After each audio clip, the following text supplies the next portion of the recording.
Hello everyone, ఎలా ఉన్నారు అంతా? ఈరోజైతే ఒక చిన్ని టాపిక్తో మీ ముందుకు వచ్చింది మీ రస్న. ఈరోజైతే కాస్త ఎమోషనల్గానే ఈ స్టోరీ చెప్పాలనుకుంటున్నాను. సో వినండి. ఫస్ట్ అయితే ఒక టీచర్ స్టూడెంట్స్కి చెప్పారంట, మీరు రేపు చిన్న యాక్టివిటీ చేసుకొని రావాలి అని చెప్పి. స్టూడెంట్స్ అందరూ ఓకే సరే సార్ అని చెప్పారు. అప్పుడు సార్ చెప్పారు, మీరు రేపు టమాటోస్ని తీసుకురావాలి అని. సరే సార్, ఎన్ని తీసుకురావాలి అంటే టీచర్ చెప్తాడు, మీరు ఎంతమందిని హేట్ చేస్తూ ఉంటే అన్ని టమాటోస్ని తీసుకురావాలి అని చెప్పి. సరే, మీరు ఇద్దరిని హేట్ చేస్తే 2, 5గురిని హేట్ చేస్తే 5, ఇలా అని చెప్పేసి కౌంట్ చెప్తున్నారు అనమాట. సరే సార్, కొందరు 2 తీసుకొచ్చారు, కొందరు 5 తీసుకొచ్చారు, కొందరు 20 తీసుకొచ్చారు. అలా తీసుకొచ్చే వాళ్ళు కూడా ఉంటారుగా. తీసుకొచ్చారు. సరే సార్, మేము తీసుకొచ్చాం.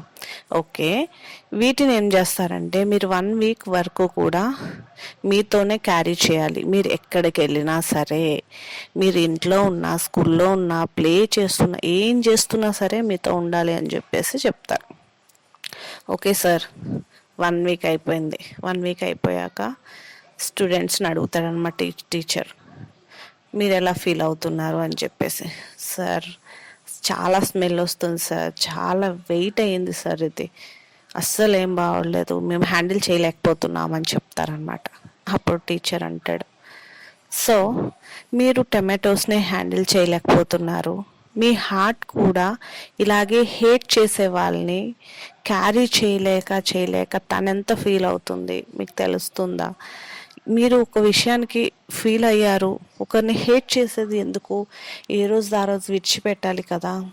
ఒక తప్పు జరిగింది, సరే అది ఒకరోజు హ్యాండిల్ చేయడం వరకు ఓకే, అది అలా క్యారీ చేస్తుంటే ఎంత వెయిట్ అవుతుంది మీకు తెలుసా? ఇప్పుడైనా సరే ఓకే, ఒక టాపిక్ ఓకే, అది మాట్లాడుకోవాలి, అది క్లియర్గా ఉండాలి. క్లియర్ హార్ట్తో, క్లియర్ బ్రెయిన్తో ఉంటే మీరు హ్యాపీగా ఉంటారు.